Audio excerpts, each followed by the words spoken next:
یہ ہم نہیں کہہ رہے، یہ فرانس کی ایک نیوز ایجنسی نیوز پورٹل نے فرانس کی اینٹی کرپشن ایجنسی کے مادھیم سے کل دیر رات خلاصہ کیا ہے۔ کھوجی ٹی وی کے معزز دوستو، ایک سروے کے مطابق بھارت کرپشن میں سر فہرست شمار ہوتا ہے۔ بھارت وہ ملک ہے جس پر کرپشن کے سنگین الزامات عائد کیے جاتے ہیں، اور بھارت کے حوالے سے یہ مشہور ہے کہ بھارتی اداکاروں میں کرپشن کا راج ہے۔ اس کی تصدیق حال ہی میں منظر عام پر آنے والی ایک رپورٹ سے بھی ہوتی ہے،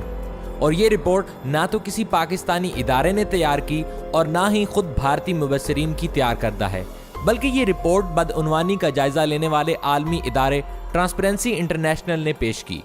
جس میں بھارت کو ایشیا کا کرپٹ ترین ملک قرار دیا گیا۔ ٹرانسپیرنسی انٹرنیشنل نے اپنی رپورٹ میں کہا ہے کہ براعظم ایشیا میں سب سے زیادہ 39% بدعنوانی بھارت میں پائی جاتی ہے۔ رپورٹ کے مطابق 46% بھارتی سرکاری اداروں میں کام کروانے کے لیے رشوت دیتے ہیں، جو کہ ایشیا میں سب سے زیادہ شرح ہے۔ رشوت ادا کرنے والے بھارتی باشندوں نے ٹرانسپیرنسی انٹرنیشنل کو بتایا کہ رشوت دیے بغیر بھارت میں کوئی کام نہیں ہوتا۔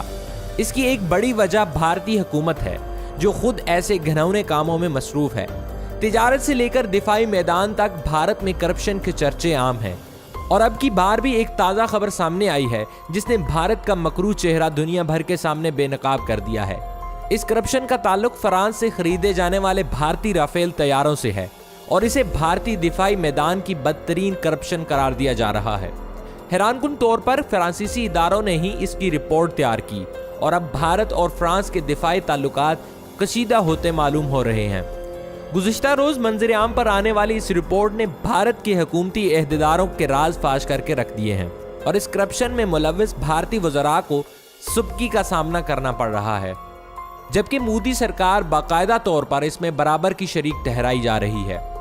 دوستو، اگر آپ کو یاد ہو تو بھارتی حکام کی جانب سے جب رافیل طیاروں کی خریداری کا اعلان کیا گیا تو اس کے چند روز بعد ہی بھارت کے چند دانشوروں نے اس بات کا انکشاف کیا تھا کہ اس ڈیل میں بڑی کرپشن کی گئی ہے۔ تاہم اس وقت بھی مودی سرکار کی جانب سے طاقت کے بل بوتے پر اس معاملے کو دبا دیا گیا تھا، لیکن اب فرانسیسی اداروں کی رپورٹس نے سارا کچا چٹھا کھول کر رکھ دیا ہے، اور بھارتی تجزیہ کاروں اور دفاعی اینالسٹ کی جانب سے لگائے جانے والے الزامات 100% درست ثابت ہو چکے ہیں۔ اگر بھارت اور فرانس کے معاہدے کی بات کریں تو مودی نے 2015 میں فرانس سے معاہدہ کیا، جس کے تحت فرانس نے 36 رافیل طیارے بھارت کے حوالے کرنے تھے، اور یہ پورا معاہدہ 60,000 کروڑ بھارتی روپوں میں طے پایا۔ یہ ایک خطیر رقم ہے جو 7.8 بلین یوروز کے لگ بھگ ہے۔ یہاں سب سے دلچسپ امر تو یہ ہے کہ مودی سرکار سے قبل جب بھارت میں راہل گاندھی کی حکومت ہوا کرتی تھی تو اس وقت پہلی بار بھارت نے فرانس سے رافیل طیارے خریدنے کا معاہدہ کیا تھا۔ راہل گاندھی کی حکومت میں یہی معاہدہ 126 رافیل کی خریداری پر طے پایا، اور اس کی قیمت بھی 60,000 کروڑ روپے مختص کی گئی، لیکن عالمی حالات کی وجہ سے راہل گاندھی کی حکومت میں بھارت کو رافیل طیارے فراہم نہیں کیے جا سکے، اور پھر 4 سال بعد نریندر مودی نے یہی معاہدہ 60,000 کروڑ روپے میں کیا، لیکن اس بار طیاروں کی تعداد 126 سے صرف 36 پر آ گئی۔ اس بات سے آپ اندازہ لگا سکتے ہیں کہ مودی اور اس کے حواریوں نے کتنی بڑی کرپشن کی ہے۔ یہی وجہ ہے کہ فرانسیسی ادارے کی رپورٹ جیسے ہی منظر عام پر آئی، مودی سرکار کو زبردست جھٹکا لگا۔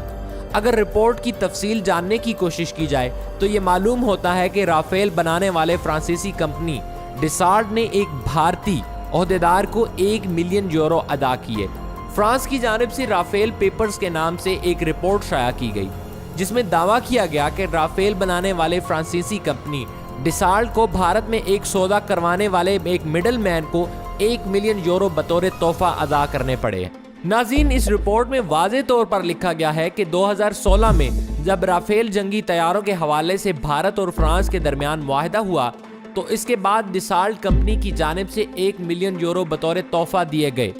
اور سال 2017 میں ڈسالٹ گروپ کے اکاؤنٹ سے 1 million euro gift to clients کے طور پر منتقل ہوئے تھے۔ دراصل فرانس کی اینٹی کرپشن ایجنسی AFA نے ڈسالٹ کے اکاؤنٹس کا آڈٹ کیا، جس میں اس بات کا انکشاف ہوا۔ یہ انکشاف ہونے پر ڈسالٹ نے صفائی پیش کرتے ہوئے کہا تھا کہ ان پیسوں کا استعمال رافیل جنگی طیارے کے بڑے ماڈل بنانے میں ہوا تھا، لیکن حقیقت میں ایسے کوئی ماڈل بنے ہی نہیں تھے۔